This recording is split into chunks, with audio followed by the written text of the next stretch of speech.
यशवंत पवारपासून तर सर्वांच्या निवडणूक आम्ही या ठिकाणी त्यांच्या प्रचाराला मध्ये यायचो.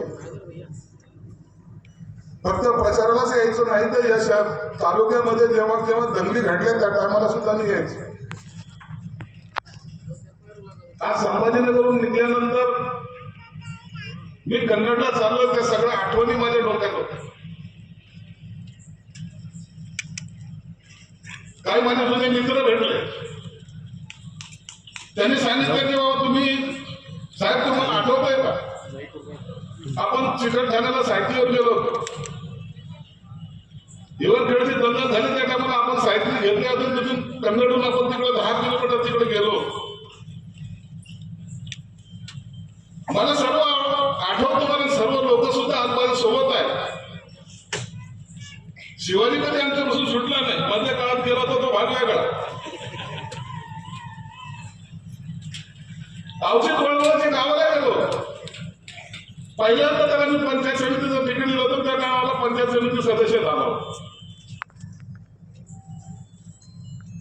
आता एका पक्षाचे ते जिल्हा प्रमुख आहेत राजू राठोड.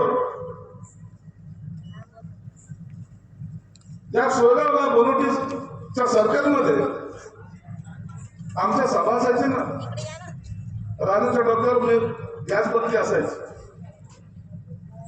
कधी त्याला जाऊन विचारा. आणि सर्व प्रचाराच्या काळामध्ये सर्वांशी आलेला संपर्क तो आजही तसाच आहे. इतके वर्ष झाले तरी त्याच्यात अंतर पडलेलं नाही. आणि महत्वाचं म्हणजे किशोरला मी यायचो ना, तर गावाच्या बाहेर एक धारवा होता, छोटासा हॉटेल होतं, तिथं जेवण चांगलं भेटायचं. मी कन्नडून जेवायला खास इथे यायचो.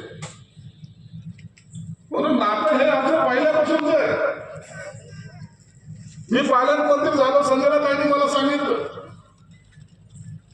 2-4 वेळा त्यांनी मला तारीख घ्यायचा प्रयत्न केला, परंतु असं असतं ना की नवीन नवीन पालकमंत्री झालो, नवीन नवीन मंत्री झालो, गर्दी चालू असते.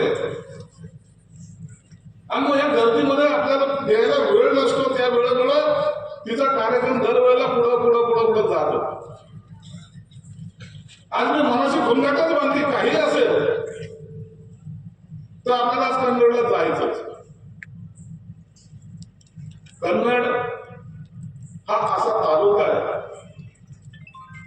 मी भरत माझ्या बाजूला बसलेला होता, भरत तुला माहित नाही, कन्नड तालुक्यामध्ये राजकारण करायला फार पूर्वीपासून कन्नड हा हे तालुका जिल्ह्याचं राजकारण करायचा. बाळासाहेब पवारांपासून हे राजकारण चालत आलेलं आहे. 2 कोट्यावाल्याचं बी राजकारण आम्ही पाहिलेलं आहे, बाळासाहेब पवारांचं सुद्धा राजकारण आम्ही पाहिलेलं आहे. आणि त्यातल्या किशोर, या किशोरला म्हणजे तुला माहित नाही, छोटा बंगाल म्हणतात त्याला.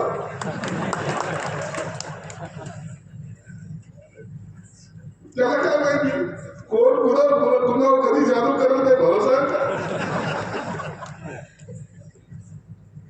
आताच आपली सरपंचाने माझ्यावर जादू केली की नाही, 2-4 पानं सगळे वाचून दाखवले आणि पुन्हा म्हणतो तुमच्या घरी येऊन मी तुम्हाला निवेदन देणार आहे. छू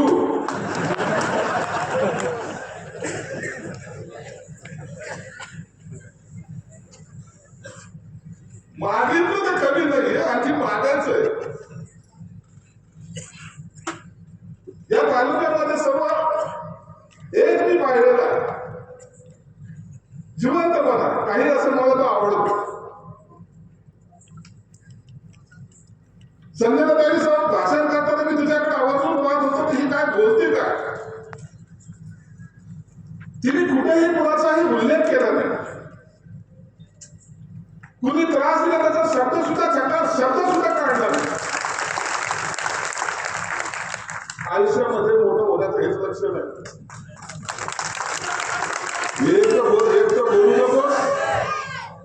एक तर बोलू नकोस, नाही तर माझ्यासारखं बोलत जा. आपण किसके बाप को डरते. अरे मी अनेक वर्ष या राजकारणात, 42 वर्ष मी या राजकारणात आहे. 1-2 वर्षाचं राजकारण केलेलं नाही, 42 वर्ष. म्हणून कोणाच्या नाल्या कुठं ठेचायचा याचा सगळा धडा मी घेतलेला. संजय शिरसाट मंत्री होता, परंतु महाराष्ट्रामध्ये आपलं नाव होतं का नाही? सगळ्या टीव्हीवरती तुम्ही पाहिलं का नाही? आपल्या नाते कोणी लागायचं नाही, आपण कुणाच्या नाते लागत नाही. तू मोठा तो बाप मोठा तो पंजोबा मोठा.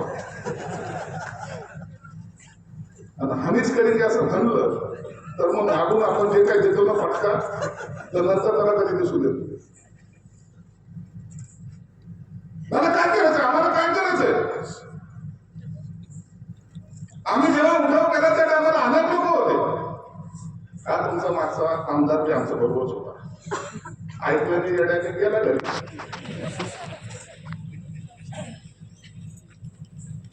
खोटं बोलत नाही मी कधी. विचारता देवावर हात ठेव, कुणावर हात ठेव, कुणावर बोलत गेला गेला गेला. एकदा संजय वडील मला भेटले.